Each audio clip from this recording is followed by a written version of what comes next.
Do you know the difference between seals and sea lions? Newport, Oregon happens to have both, so you can spot the difference in real life. At Yaquina Head Lighthouse, you'll see harbor seals nap and raise pups, which, by the way, peak pup season is coming up in May. Or you can witness the loud and chaotic frat party made up of dozens and dozens of rowdy California sea lions on floats along the bayfront. And if you're just like, I don't care about seals, but you love seafood, Newport is the Dungeness crab capital of the world. Not to mention, it's just a lovely drive down along the coast. Plan your trip now before the crowds hit at discovernewport.com/citycast. That's discovernewport.com/citycast.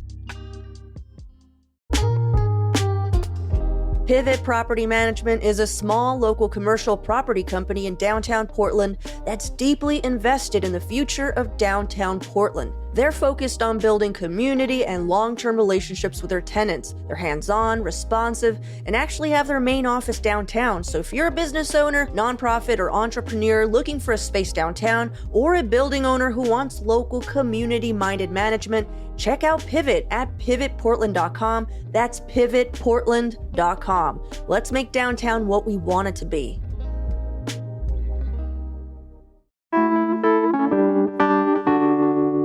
Today on CityCast Portland, we're talking about how Portland's housing authority, Home Forward, is on average taking 172 days to fill vacant apartments. Also, why the Trump administration is once again investigating Portland public schools. Plus, updates on where we're at with a series of lawsuits combating federal overreach and aggressive tactics against protesters. Joining me on today's Friday News Roundup are Stumptown Savings founder Bryan Vance and our very own senior producer Giulia Fiaoni.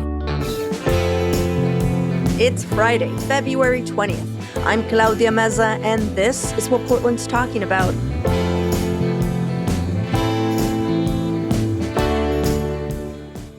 Welcome, everyone, to the Friday News Roundup. Bryan, Giulia, thanks for joining me this morning. It's good to be back. Good morning. It's been a little bit, Bryan. Yeah, I think only a few weeks, but... Oh, really? I gotta tell you, every time we have a recurring guest and they come back and I'm like, where you've been? Oh my gosh. It's always too long. Shane's recurring welcomes and intros are probably the funniest welcomes of any guest on CityCast. They're my favorite. Yeah, we wait every time because we're like, and we give him space and he takes a breath. People don't know that we cut at least 4 seconds of him revving up going, it's true. It's even longer than what it is. It's a delight to be here. We're just like, yay! I love him. Well, today is the day we break down some of the biggest local stories of the week with some of the best and brightest journalists in town, like Bryan of Montevilla here. We stopped saying that, and I'm bummed about it. We need to bring that back. Still in Montevilla. So yeah. But usually I do start things off by asking an opening question so any new listeners can get to know our guests a little better. And today's opening question is inspired by the fact that very soon, Portland might have its own Brooklyn Bridge. City Councilor Angelita Morillo introduced the proposal with Councilor Olivia Clark, who, if you didn't know, has a beautiful singing voice. Check out our Tuesday episode if you don't believe me. Anyhow, the 4-lane Holgate Boulevard overpass between Southeast 17th Avenue and 26th Avenue in Portland's Brooklyn neighborhood stretches over the Union Pacific Brooklyn train yard, has never had a name, but on Google Maps for several years has been named the Brooklyn Bridge. So the Portland City Council vote, which is happening today, which is when we're taping, would make that name official. And also, it would pay for signage. And PBOT estimated that the new signs, it's going to cost only $2,000. And Councilor Murillo's office said they would pick up the tab, which is really nice of them. Oh. So my question to you both, now that, and I'm pretty sure it's going to happen. For certainty, I can't tell, Friday listeners, Google it, see if I'm pretty sure they're going to vote in the Brooklyn Bridge. So my question to you both, and anyone listening out there, what other New York City landmark should Portland reclaim? Maybe rename the Big Pink the Empire State Building, or the Vacant sculpture the Statue of Liberty. I think we should just troll them from now on. We already took their pizza. Yeah.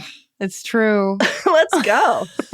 Okay, $2,000 is so worth it for a good light city meme. I could see t-shirts made Yeah, for this. totally. But my idea would be to change the name of the South Park blocks to Central Park. This is where the PSU Farmers Market is held every Saturday, and it feels like Central Park to me. I love that it's not even central to the city. I love I was it. gonna say- Done. Oh my God, inspired. Brian, what about you? Thank you. Oh, I don't know. I kind of like the idea of renaming Big Pink. I actually don't know Big Pink's name, to be honest. I think it's like good U.S. one. Bank Corp or something like No, it that. is. That's the Let's one. call it like Empire State Building, or we actually have a World Trade Center in Portland too already. Oh, we which do? is Oh my weird. God, no way. Yeah. So it's like let's just completely start forgot. naming buildings after iconic New York skyline pieces. Exactly. Yeah. What I can't wait for is for anyone to mention the Brooklyn Bridge in casual conversation and for me to interrupt with, I'm so sorry. Which one? Yeah, which one? Which one? Are we talking about, oh, New York. Got it. Sorry. I'm from Portland. That old one. I'm really hoping that some of that $2,000 is spent on like a super robust tourism website that makes it so that our Brooklyn Bridge shows up before the New York Brooklyn Even Bridge. just for one day. And I don't know if you've seen where it is. It's literally Yeah, it's just literally like an overpass. an Like, overpass. Like it's- there's nothing to look at. All right. Well, on to the news of the week. Brian, you're going to kick us off. What headline are you talking through? I'm talking about some reporting by Sophie Peel of Willamette Week. So recently, there was news about some lackadaisical tenant screenings on Home Forward's behalf. And now Sophie has reported that in 2025, it took them an average of 172 days to fill a vacant Home Forward apartment. That's across all the different units and developments that they are responsible for. And one of their units, it took an average of 185 days. This is all while we're dealing with record-breaking homelessness. Wait. Aren't they like one of the biggest or are they one of the biggest? Like, I'm not sure how many apartment buildings. Units? Yeah. They have several hundred units across the city. One of the things that's interesting about Sophie's reporting is they don't directly manage all their stuff. So they work with contractors. They have, Central City Concern technically manages 2 Home Forward apartment complexes in the city. That's just one of like 5 contractors that they work with to do this. And when you look at that delay by contractors, it's spread out. Several of them are well under 185 days. One of them is at almost 300 days to fill a vacant. So it's an average. It's an average. Oh my yes. God. 300 days to fill a vacant apartment. Wow. When Sophie reported this, she reached out to Home Forward. Their spokesperson cited a bunch of different reasons.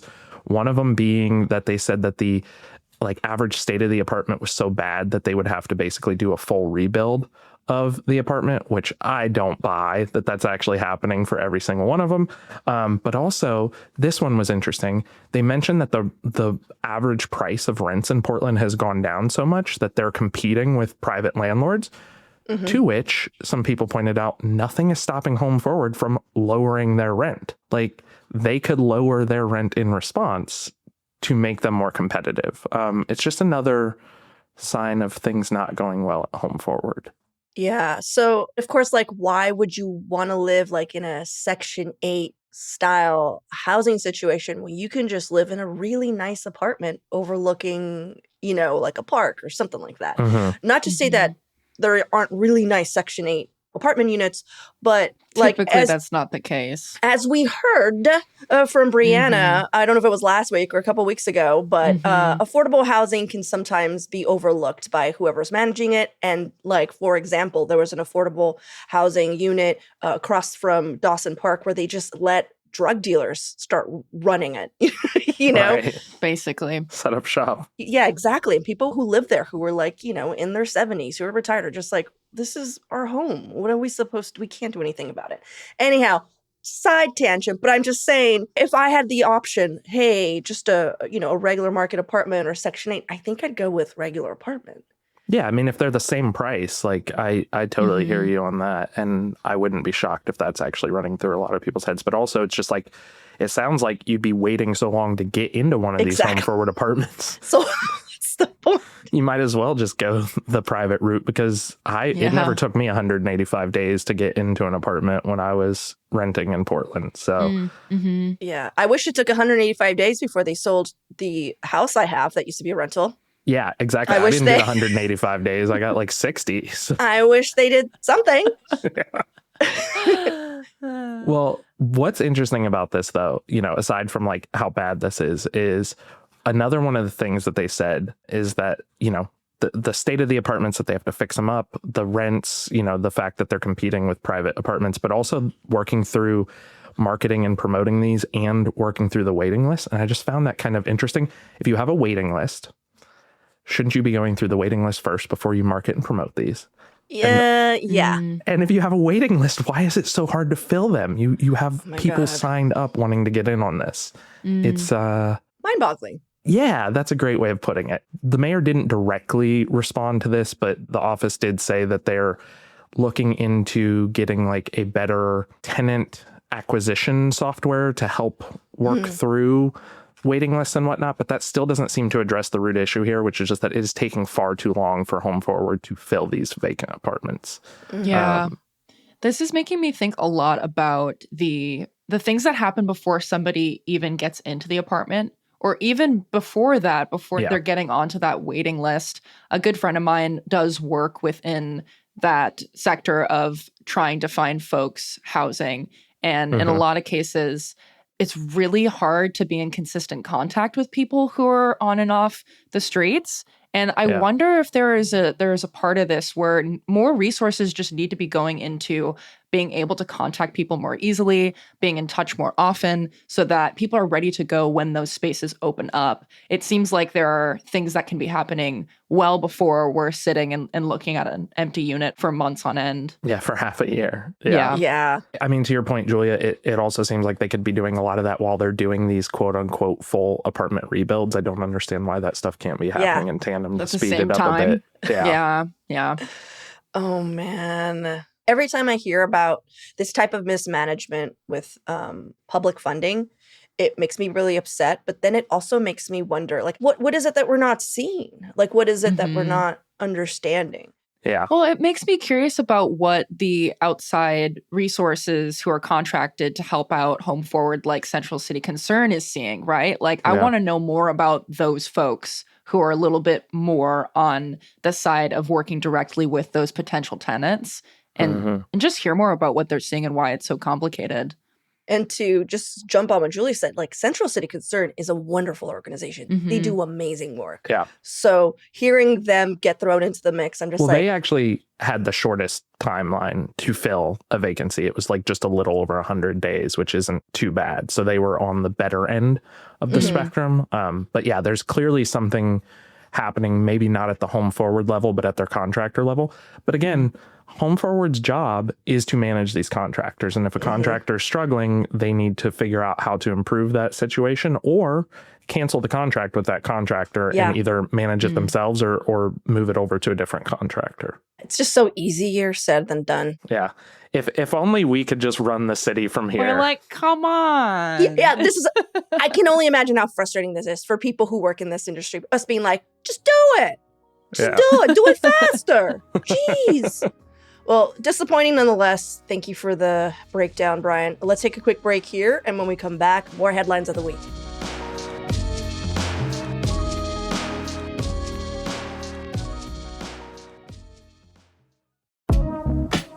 The South by Southwest Innovation Conference takes over Austin, Texas from March 12th through the 18th. And for that one electric week, the city becomes a playground for boundary-pushing ideas, world-class networking, and emerging technology. So it makes sense electric auto pioneer Rivian is this year's headlining sponsor. This is your chance to gain real access to new ideas, people, and opportunities that don't happen anywhere else, which also includes access to the best breakfast tacos and barbecue barbecue this world has to offer. And I know they're not an official part of the festival, but it's definitely a perk.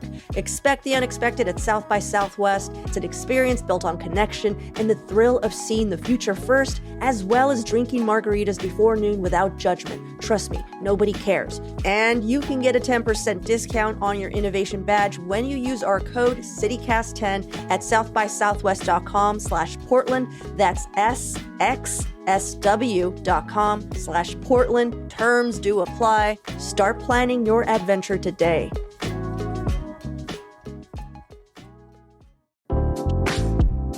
Spring buying season is here. If your 2026 goal has been to finally buy something for yourself in Portland, you've got to be fully prepared. Local mortgage lender James Adair will set you up with the mortgage plan you need to buy the home you want. James's certified buyer pass can help you write tighter, more competitive offers to beat out cash buyers and negotiate the market with maximum leverage. Real estate is what you own, but your mortgage plan is how you own it. Let James show you how the right plan can create a massive financial lift. Visit pdxhomeloan.com to learn more. James Adair, NMLS 272766 with Better Mortgage Corporation, NMLS 330511, an equal housing lender. All right, guys. So this week, I'm looking into how the Trump administration is once again investigating Portland public schools. You might remember that last year they investigated the school district regarding a transgender athlete at McDaniel High School competing in and winning girls track and field. This time, it's over the long-awaited project to open a Center for Black Student Excellence. Now, several outlets reported on the story, but the news was broken by Willamette Week education reporter Joanna Ho.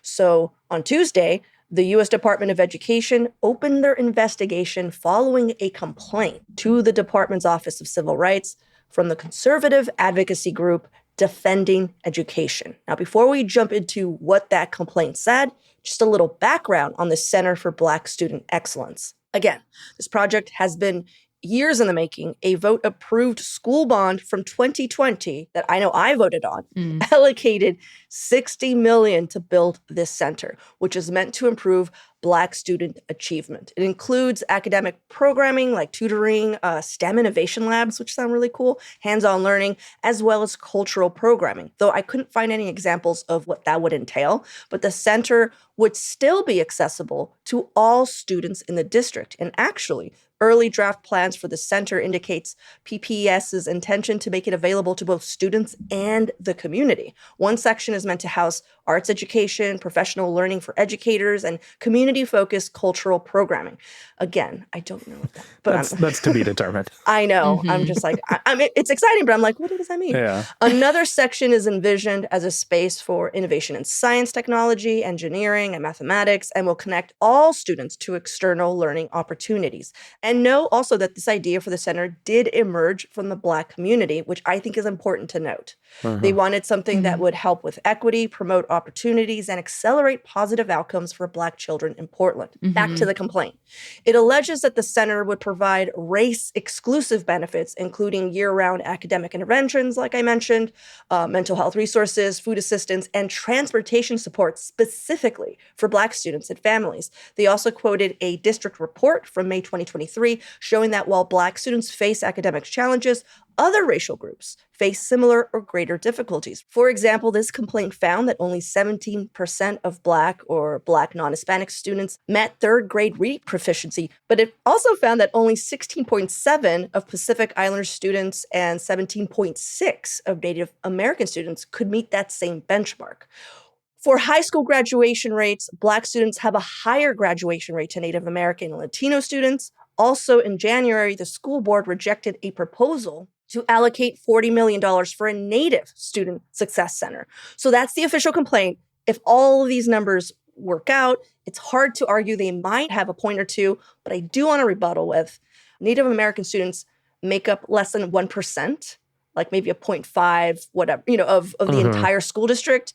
And Black students, they are much larger. And not to play like some sort of like cultural war here, but just when we're talking numbers, I can understand why somebody was like, we don't 40 million for like 0.5% of students compared to like 8 or something. But I will say that Latino students are almost double the size of Black students. That's all I will say. And I did find that interesting. But again, this whole investigation was opened because of the group Defending Education, which if you go to the website right now, you will find a feature called the Indoctrination Map that plots out all of the incidents they're looking into, like an elementary school equity training prioritizing recruitment and advancement of a quote-unquote diverse staff, led by a director. They searched through her social media and found that she called Charlie Kirk a modern-day Klansman. So not sure if they're truly all about equity and civil rights, if the words diverse kind of rankle, And also, if they think criticizing Charlie Kirk is grounds for an investigation, that dude has said some really fucked up and racist shit that no one should be defending. I don't know.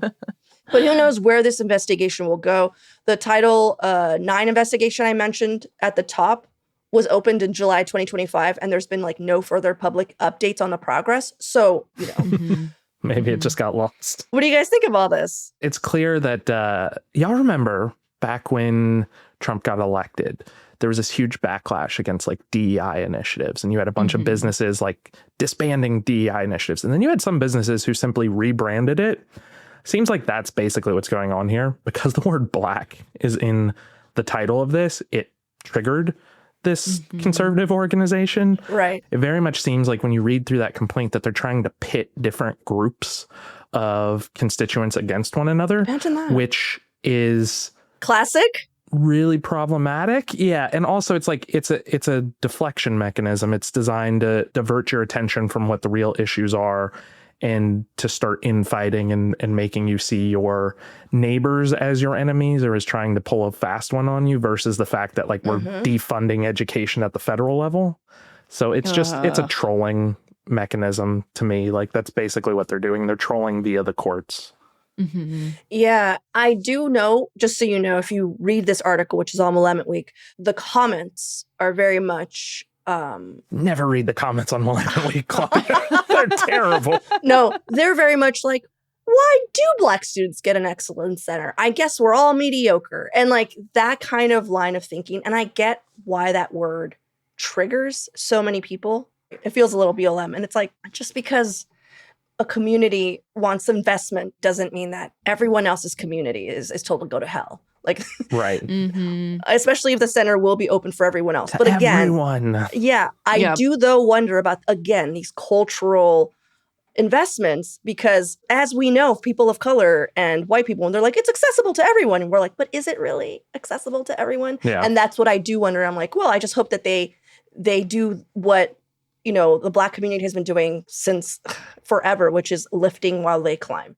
Whenever I find an older Black person in that community, that is that is the motto. You lift while you climb. And to me, when I heard of the Black Excellence Center, that's what it came to my head. I'm they're going to lift while they climb. And it's in the Albina. That's the thing. It's centered in an area that is predominantly Black, but it's not saying that only Black students and only Black Portlanders can access this. But it was, it was created by the Black community. It's centered in the Black community. They deserve credit for that. Yeah. Yeah. And it was their activism. It was their focused attention to it that brought it. That's all.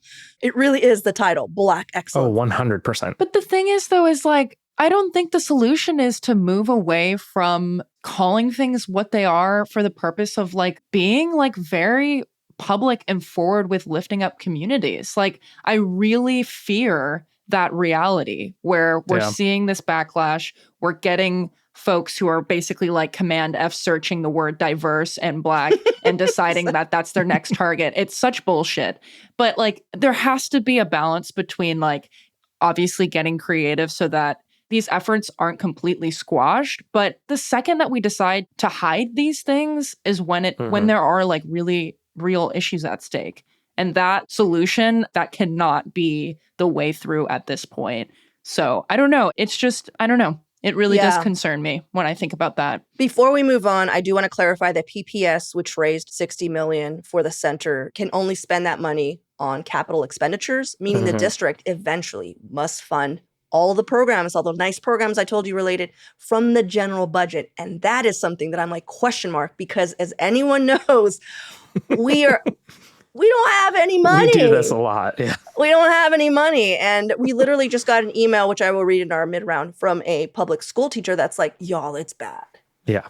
So Yeah. I don't know if I'm looking at this through a poverty mindset and not through a lens of abundance, like an intention of build it and they will come kind of thing. But I am wondering how sustainable this center is. That is all. Yeah. Well, let's take a quick break here. When we come back, more headlines of the week.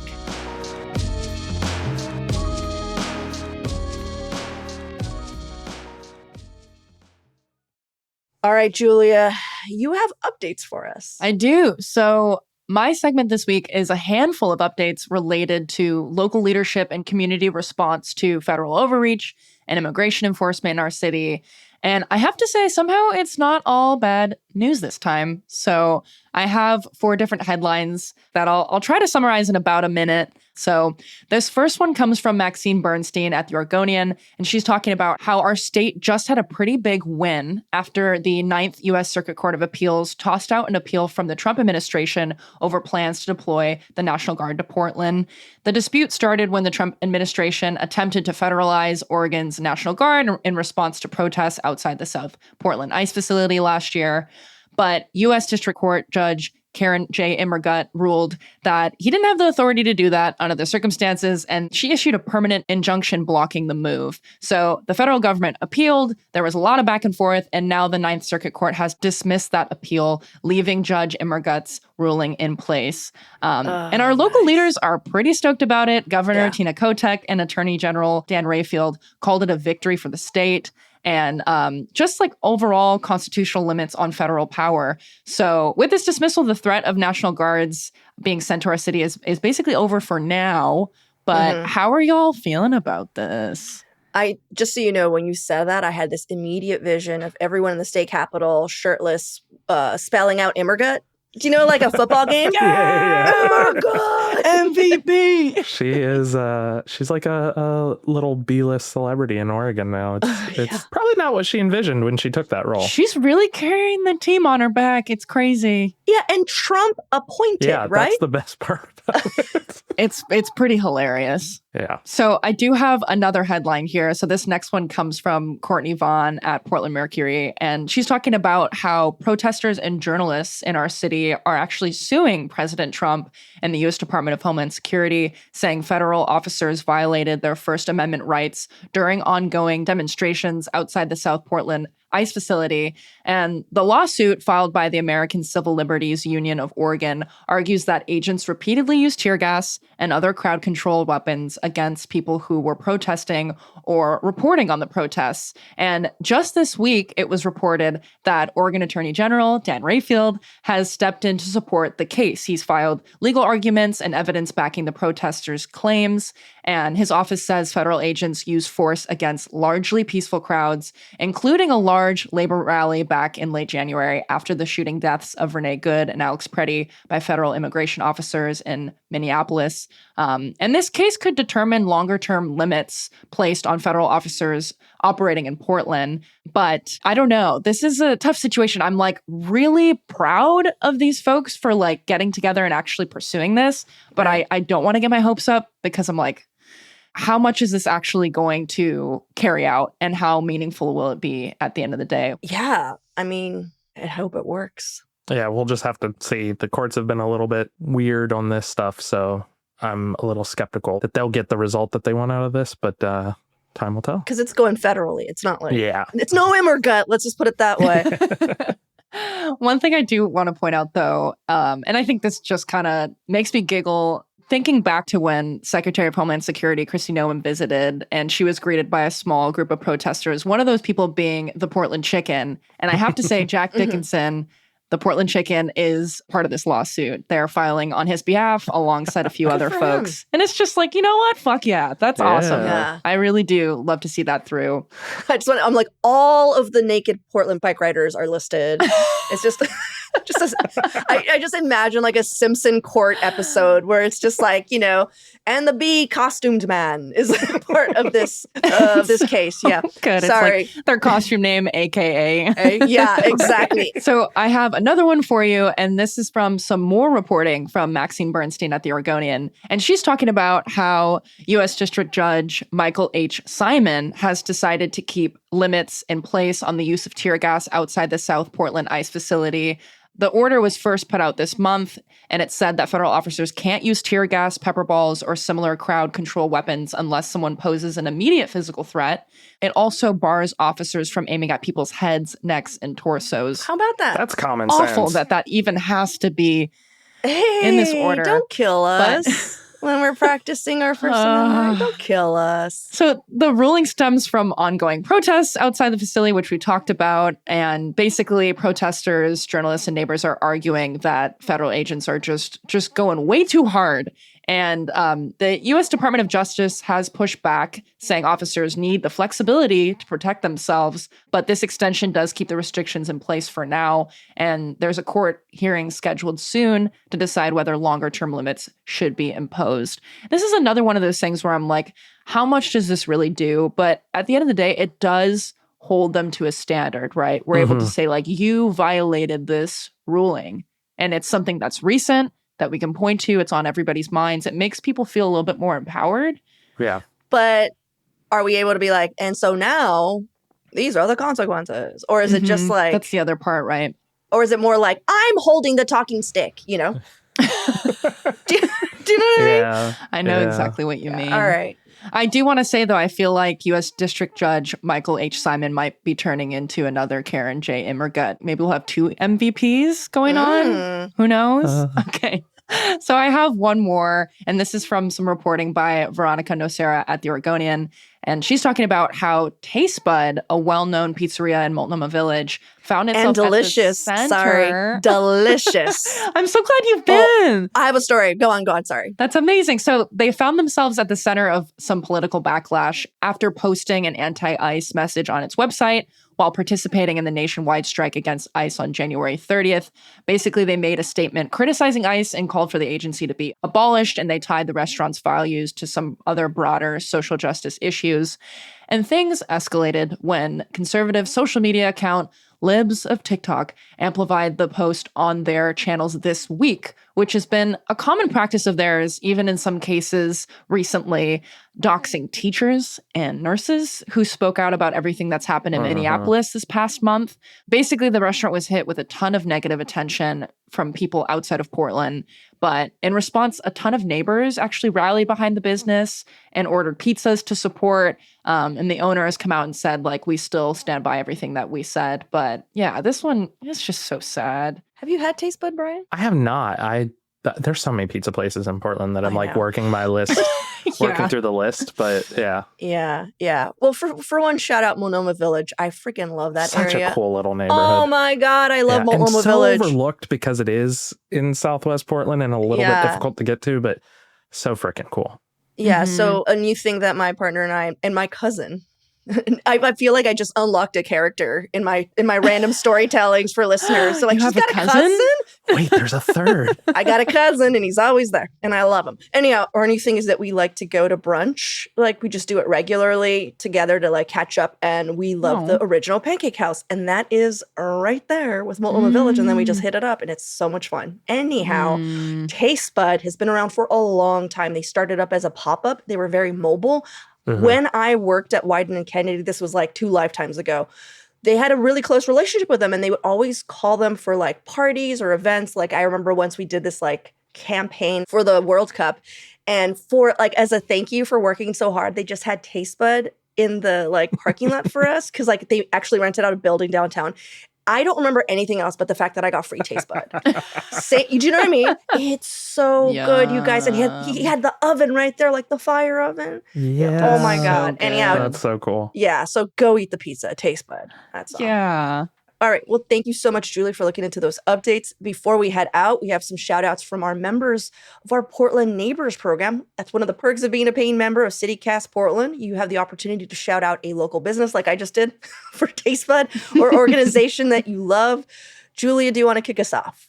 Yes, I have one here from Victoria B. And they said, I want to shout out Great Harvest PDX Bread Co. on Southwest 2nd and Yamhill. All of their sandwiches, soups, breads, and pastries are so good. And I want to highlight their almond croissant and almond bear claw.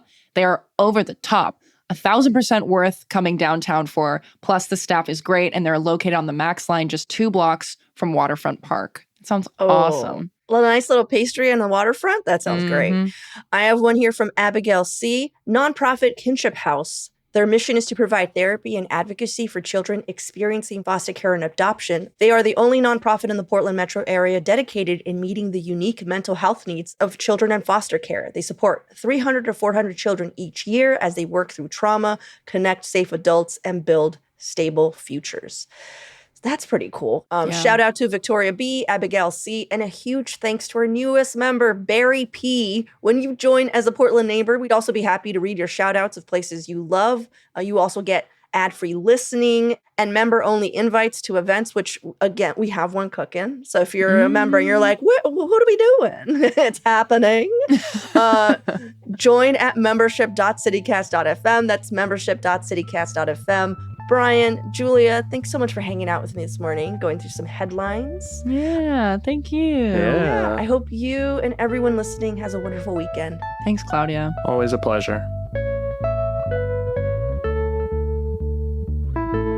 Before we end the show, I wanted to let you know that CityCast has a new weekly podcast called Your City Could Be Better, and it's hosted by David Plotz. It's looking into how cities grow, change, and get it right. You'll see it pop into your feeds every Saturday. The first episode is out now, and if you're a fan of our all-host episodes, which I know many of you are, it's a bit like that, but more focused in conversation with just like one of the hosts from our nationwide network, laying out how their city got something right. So you'll also hear me on it occasionally. Right now, you can hear CityCast Twin City host Sean McPherson chat with David about how his community successfully organized against ICE. Give it a listen. Let us know what you think.